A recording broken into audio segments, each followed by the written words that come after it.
Hello everyone, Matthew Simmons here from SimmonsEssentials, bringing you another original design. This is the two-tone wreath knot. Let's go and get started.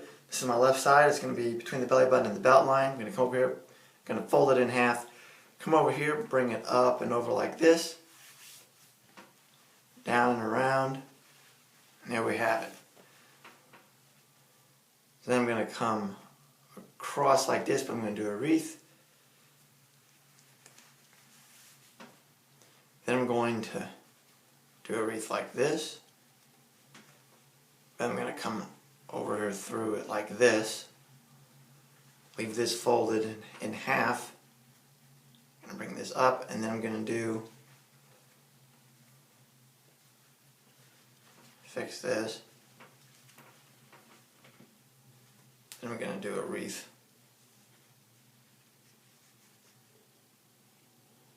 like this. I need to fix this up here. So far this is what we have.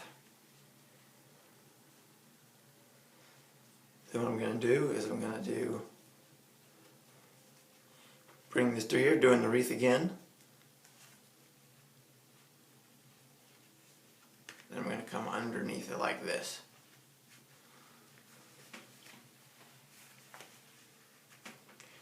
Put the collar down, put these buttons here, and then you're going to see what it looks like. So again, follow me on Instagram at SimmonsEssentials. Like and subscribe and hit that bell notification so you know when more knots are coming. And then there you have the finished product. Have all these different wreaths going around here through there like that. So again, own your own style, my friends. Your fears and wonderfully made. We'll see you in the next video.